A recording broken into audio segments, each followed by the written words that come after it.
रोहित और कंचन एक दूसरे से बहुत प्यार करते थे। रोहित अमीर था जबकि कंचन गरीब घर की थी। उनकी शादी में इसी बात को लेकर बहुत अड़चनें आ रही थी। रोहित की माँ सुलोचना स्वभाव की बहुत चालाक थी। वो अपने बेटे रोहित की शादी किसी अमीर लड़की से करना चाहती थी। इसलिए रोहित ने अपने पापा की मदद से कंचन के परिवार वालों के सामने एक मंदिर में शादी कर दी। जीती रहो बहू। पापा, आपको लगता है मम्मी इस शादी को मंजूरी देंगी? बेटा, जब भगवान ने मंजूरी दे दी तो तुम्हारी मम्मी को भी देनी ही पड़ेगी। अच्छा चलो, अब कंचन बहू को घर ले चलो। माँ, मुझे आशीर्वाद दो कि मैं सासू माँ का दिल जीत सकूं।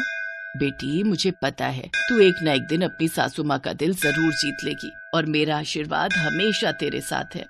कंचन रोहित और अपने ससुर के साथ घर पहुँचती है, पर ये क्या, जैसा सोचा था उसका बिल्कुल उल्टा हुआ। उसकी सासू माँ ने कंचन को देखकर बिल्कुल भी गुस्सा नहीं किया। वो तो खुशी से थाली सजाकर उन दोनों की आरती करने लगी।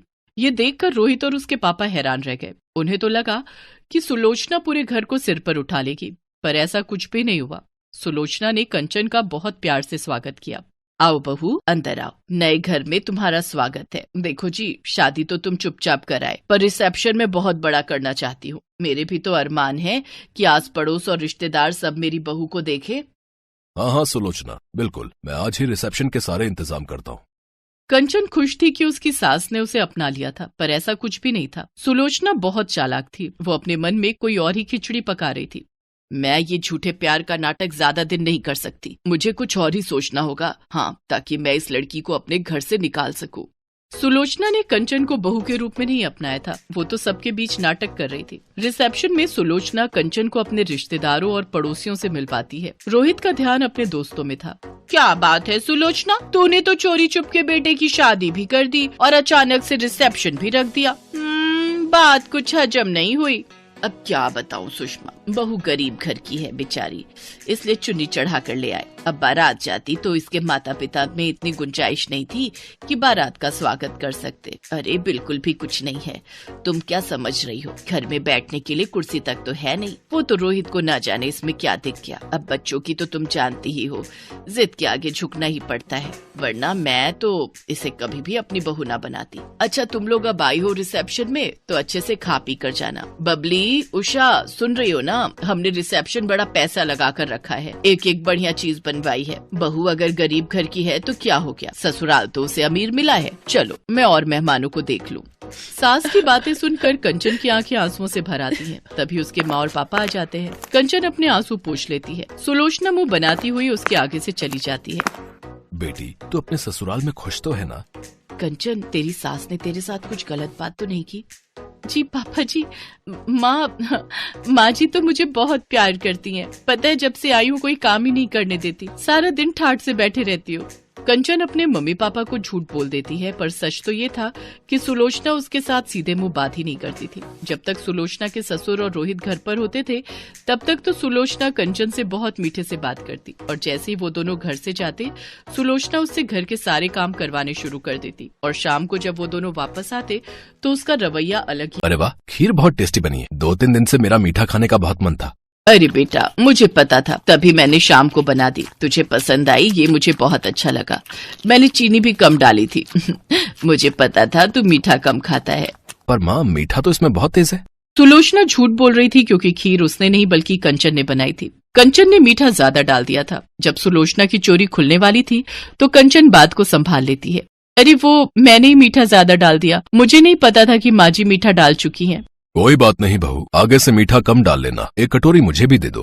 कंचन ने बात को संभाल कर अपनी सास को सम्मान दिया था, पर सुलोचना को इस बात से कोई मतलब नहीं था। घर के सारे काम कंचन करती थी, पर क्रेडिट सुलोचना अपने नाम कर लेती थी। कंचन इस बात के लिए कभी भी कुछ नहीं कहती थी। उसे लगता था कि अगर इससे उसकी सास खुश होती है तो कोई बात नहीं, इसे तो कोई फर्क ही नहीं पड़ता। मैं काम का सारा क्रेडिट अपने ऊपर ले लेती हूँ। करती ये है, मुझे कुछ और ही सोचना पड़ेगा। ऐसे दाल नहीं गलने वाली, मुझे सोनिया को बुलाना ही पड़ेगा। हेलो सोनिया बेटा, मैं बोल रही हूँ।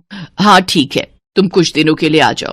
सोनिया सुलोचना की सहेली की बेटी थी। सुलोचना चाहती थी कि सोनिया उसके घर की बहू बने, पर रोहित ने कंचन से शादी कर ली। सुलोचना चाहती थी कि किसी तरह कंचन इस घर को छोड़कर चली जाए और सोनिया इस घर की बहू बनकर आ जाए, इसलिए वो सोनिया को रहने के लिए बुला लेती है। नमस्ते आंटी, अच्छा हुआ आपने मुझे बुला लिया। मैं वैसे भी घर पर बहुत बोर हो रही थी। आपकी कंपनी मुझे बहुत अच्छी लगती है। बस तो फिर अब आराम से कुछ महीने मेरे पास रहो।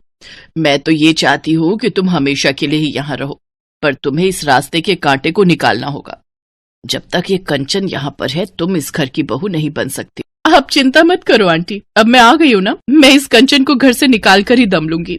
बस तो फिर बन गई बात। तुम आज रोहित के लिए साउथ इंडियन खाना बनाओ, उसे साउथ इंडियन खाना बहुत पसंद है।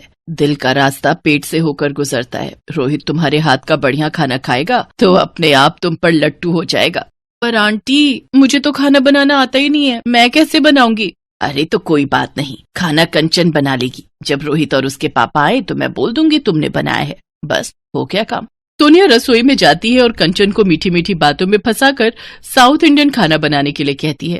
कंचन, आज मेरा साउथ इंडियन खाने का बहुत मन है, प्लीज तुम डोसा सांभर और इडली वगैरह बना दोगी, बहुत मन कर रहा है। ठीक है तुम बैठो, मैं तैयार कर देती हूँ। कंचन बहुत ही स्वादिष्ट साउथ इंडियन खाना तैयार करती है। रोहित और उसके पापा के आने का समय हो रहा था, तभी कमरे में से सुलोचना की चीखने की आवाज आती है। कंचन दौड़ती हुई कमरे में जाती है। बाथरूम में फर्श पर साबुन गिरा हुआ था, उस पर पैर फिसल गया, मेरी कमर। माँ जी मैं डॉक्टर को फोन करके बुलाती हूँ, चलिए आप आराम से बिस्तर पर लेट जाइए। कुछ देर बाद डॉक्टर के आने पर पता चलता है कि सुलोचना की कमर का मांस फट गया है, जिस कारण उसे कुछ दिन बेड रेस्ट करना होगा। कंचन रसोई में सुलोचना के लिए कुछ हल्का बनाने चली जाती है। सब लोग कमरे से बाहर आ जाते हैं। सोनिया यही मौका है, तुम मेरी सेवा करके सबका दिल जीत सकती हो, फिर आराम से तुम इस घर की बहू बन जाओगी। नो आंटी, मैं आपके वॉशरूम और टॉयलेट साफ नहीं कर सकती। अभी अभी डॉक्टर ने कहा कि आपको बेड पर ही वॉशरूम और टॉयलेट करना है, ये सब मुझसे नहीं होगा। मुझे इन सब कामों से बहुत चिढ़ होती है। जब आप ठीक हो जाओगे तभी मैं आऊंगी, अभी तो मैं जा रही हूँ। मैंने मॉम को फोन कर दिया था, वो गाड़ी भेज रही है। जब आप ठीक हो जाओगे तो मुझे फोन कर देना, मैं आ जाऊंगी। सोनिया की बात सुनकर सुलोचना की आंख खुल जाती है। वो जिसे अपना समझ रही थी वो वास्तव में अपनी नहीं थी। थोड़ी देर बाद कंचन कमरे में आती है, सुलोचना को अपने हाथों से खाना खिलाती है और उसके बाद दवाई देकर वॉशरूम करवाती है। कंचन सुलोचना की बहुत सेवा कर रही थी। अपनी बहू के इतने अच्छे व्यवहार को देखकर सुलोचना की आंखों में आंसू आ जाते हैं। उसने कंचन के साथ कितना बुरा किया था। सोनिया जाने लगती है। अच्छा आंटी जी मैं चलती हूँ, आप मुझे फोन कर देना जब भी बुलाना होगा, मैं आ जाऊंगी। नहीं बेटा, अब तुम्हें परेशान होने की और बेवजह यहाँ आने की कोई जरूरत नहीं है। मेरी बहू है मेरी सेवा करने के लिए और मेरा ख्याल रखने के लिए। तुम अपने घर में खुश रहो, और हाँ जब शादी करो तो कार्ड भेज देना, मैं अपनी बहू कंचन के साथ जरूर आऊंगी। अपनी सास के मुंह से ऐसा सुनकर कंचन खुशी के आंसू रो पड़ती है और अपनी सास के गले लग जाती है। सोनिया मुंह बनाती हुई वहाँ से चली जाती है। कुछ दिनों बाद सुलोचना की तबीयत ठीक हो जाती है। अब उसका व्यवहार कंचन के साथ बहुत अच्छा हो गया था। ये देखकर रोहित और उसके पापा भी बहुत खुश थे। वर्षा बहू नजर नहीं आ रही, सुबह से गायब है। तुम्हें पता तो है माँ, वर्षा सुबह बाजार के लिए निकल जाए तो शाम से पहले लौटती नहीं है। आ तो गई हूँ, वो मेरी सहेली ने बताया था सस्ती साड़ियों की सेल लगी हुई है। वो 2 साड़ी फालतू खरीद लाई तो मुझे बोली कि तू रख ले। मैं उसी के घर चली गई थी। इतनी साड़ियां पहले रखी हुई हैं, वो कहाँ संभालोगी बहू? माँ जी मुफ्त में कोई चीज मिले तो लेने में हर्ज ही क्या है? बहन जी कपड़े धोने का सर्फ लोगी? अगर 5 पैकेट लोगी तो ये बाल्टी मुफ्त में मिलेगी। 5 पैकेट के साथ 1 बाल्टी मुफ्त? माँ जी खरीद लेते हैं, मेरे बाथरूम की बाल्टी टूट गई है, ये मुफ्त में मिल जाएगी, वो भी 200 रुपए के 5 सर्फ के पैकेट। वर्षा पहले सर्फ देख तो ले इस्तेमाल में कैसा है, पता चले बेकार हो। माता जी सुबह से बहुत पैकेट बेच चुके हैं, लेना है तो लो, नहीं तो हमें और भी जगह बेचने जाना है। माँ जी मुझे बाल्टी की जरूरत है, ये लो 200 रुपए। लाओ सर्फ इधर दो, कपड़े तो धोने ही है, अभी इस नई बाल्टी में ही डुबो देती हूँ। अरे ये सर्फ में झाग क्यों नहीं बन रहा? ये क्या, ये तो मामूली पाउडर है और ये बाल्टी मानो अभी चटक जाएगी। और करो लालच। ये कहानी है वर्षा की, जो अपने पति विनोद और सास ससुर के साथ जबलपुर में रहती थी। वर्षा का 3 साल का एक बेटा भी था जिसका नाम वंश था। वर्षा स्वभाव से बहुत लालची थी। मुफ्त में कुछ भी मिल जाए बस, उसकी इस आदत से घर के सभी लोग परेशान थे। एक दिन, विनोद ये देखना, मेरी सहेली ने मुझे मोतियों की ये माला दी है, कैसी लग रही है? वो पहनती नहीं थी, मैंने कहा मुझे दे दे। अच्छी है, पर ऐसे हर बार तुम किसी न किसी सहेली के घर जाती हो और कोई ना कोई चीज लेकर आती हो, अच्छा नहीं लगता। विनोद तुम खुद तो कभी कुछ लाकर देते नहीं हो, और मेरी सहेलियां दें तो तुम्हें बुरा लगता है। विनोद, इसे कुछ भी कहना बेकार है। माँ जी, एक तो वैसे ही शादी के बाद इस घर में मुझे कोई सुख नहीं मिला, ऊपर से आप मुझे ही सुना रहे हो। अरे अब बस भी करो। तुम लोगों की सारा दिन चिक चिक सुनकर मोहल्ले वाले भी कहते हैं कोई भिंडी बाजार है हमारा घर। वंश, आओ, तुम्हें तैयार कर दूं, बर्थडे में जाने का समय हो रहा है। अब आज किसका जन्मदिन है जो दोनों माँ बेटे तैयार होकर जा रहे हो? दादी, मेरे दोस्त दीपक का बर्थडे है। वो बहुत बड़े फार्म हाउस में पार्टी दे रहा है, इसलिए मम्मी पापा दोनों को ले जा रहा हूँ। ये सफेद कमीज और कोट पहन लेना जी, तुम्हारे लिए कल स्पेशल खरीद कर लाई थी। इतने पैसे वाले लोगों के बीच कुछ तो ढंग के दिखो। वर्षा विनोद और वंश के साथ बर्थडे पार्टी में पहुंचती है। वहां पर उसे उसकी सहेली मीनल मिल जाती है। अरे वर्षा, और बता कैसी है? कोई बड़े दिनों बाद मिलना हुआ। ये तो तूने वही साड़ी पहनी है ना जो मैंने तुझे सस्ते दामों पर बेच दी थी। यहाँ तो चुप हो जा मीनल, वो तो काफी पुरानी बात हो गई, किसी ने सुन लिया तो। वर्षा, जरा इधर आना। देखा, मैं तभी बोल रहा था, यूं लालच में आकर बिना सोचे समझे कुछ भी खरीदती रहती हो। मम्मी, मुझे भी इस साल अपना बर्थडे ऐसे ही फार्म हाउस पर मनाना है। इतनी धूमधाम से जन्मदिन मनाना बेटे तेरे पापा के बस की बात नहीं है, भूल जा। किसी बड़े खानदान में पैदा हो जाता तो शायद ऐसा धूमधाम वाला जन्मदिन मना पाता। चलो, काफी देर हो गई है, ऑटो भी नहीं मिलेगा। क्या हुआ वंश बेटा, दीपक के साथ कुछ देर और खेल लो। बस सर, ऑटो मिल जाए तो टाइम से घर पहुंच जाएंगे। इसमें चिंता की क्या बात है, मैं अभी ड्राइवर को बोलता हूँ, वो आप लोगों को छोड़ आएगा। अरे नहीं सर, आप परेशान। वो हमारी गाड़ी ठीक होने गई है, इसलिए हम कैब करके आए थे, अब हो नहीं रही तो ऑटो। विनोद, जब मिस्टर अरोड़ा इतना जोर दे रहे हैं तो चल लेते हैं। बड़ी गाड़ी में बैठने का अलग ही मजा है, और ऑटो के पैसे भी बच जाएंगे। वर्षा विनोद को जबरदस्ती मिस्टर अरोड़ा की गाड़ी में चलने के लिए कहती है, और मजबूरीवश विनोद को उसका कहना मानना पड़ता है। जब से वर्षा बड़ी गाड़ी में बैठकर आई थी, तब से ना जाने रोजाना कौन से सपनों में खो जाती थी। ऐसे ही एक दिन, काश इतनी बड़ी गाड़ी हमारे पास भी होती तो उसमें सचमुच कितना मजा आता। आलीशान घर, बड़ी गाड़ी, दौलत, शोहरत, सब कुछ हो तो कितना मजा आए जिंदगी जीने का। बेटी, दौलत शोहरत से खुशियां नहीं खरीदी जा सकती। आप कौन हो जो मुझे ये उपदेश दे रहे हो? और कौन कहता है पैसा सारी खुशियां नहीं देता? अगर मेरे पास भी पैसा हो तो मैं तो बस खुशी खुश रहूं।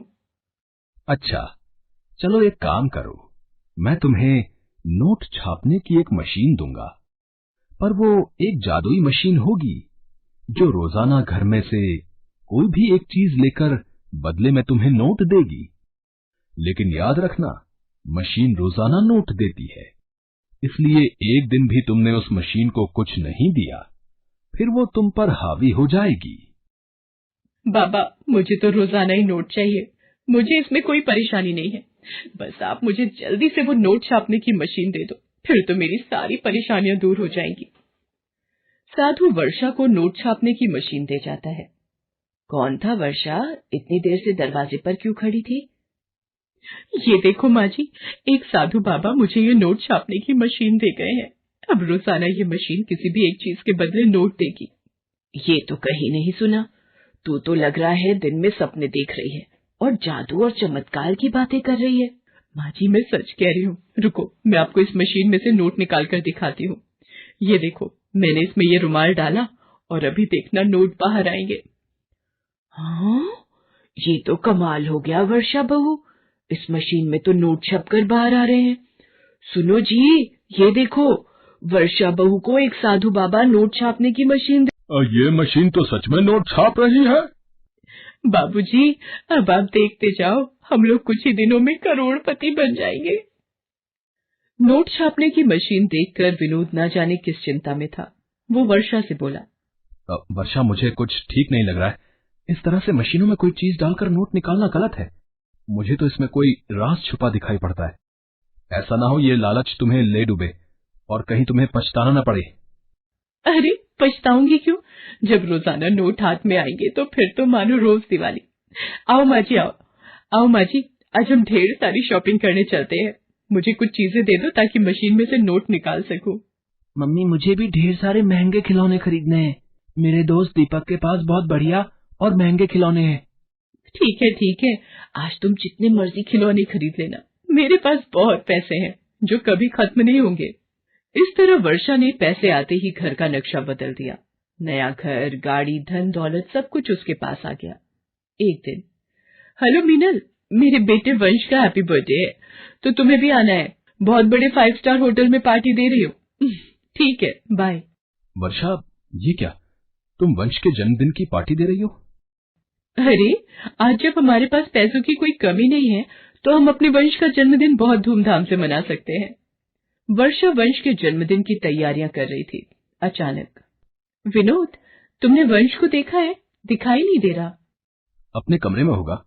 इतने सारे वीडियो गेम, महंगे खिलौने तुमने लाकर दे दिए, अब तो उन्हीं में लगा रहता है। वर्षा, सुबह से वंश अपने कमरे में ही बैठा है। मैं वंश को बुलाकर लाता हूँ। वंश बेटा, वंश कहाँ हो? वंश कहाँ गया? मेरा मन घबरा रहा है। ऐसे घर से कहाँ जा सकता है? इधर उधर जरा पड़ोस में ढूंढो। आज जन्मदिन पर हमारे पैर छूने भी नहीं आया, नहीं तो सबसे पहले उठकर हमारे पास आता है। ये नोट मशीन में वंश की टी शर्ट कैसे नजर आ रही है? वंश, इसका मतलब नोट मेरे वंश को खा गई। क्या हुआ, रोने क्यों लगी? विनोद, मुझे साधु बाबा ने बोला था अगर इस नोट मशीन में एक भी दिन कुछ नहीं गया तो ये हम पर हावी हो जाएगी, और ऐसा ही हुआ। आज मैंने मशीन का इस्तेमाल नहीं किया तो इस मशीन ने खुद से मेरे वंश को अपने में ले लिया, और ये देखो बदले में नोट छपे हुए। मेरे बच्चे के बिना मैं क्या ऐश करूंगी।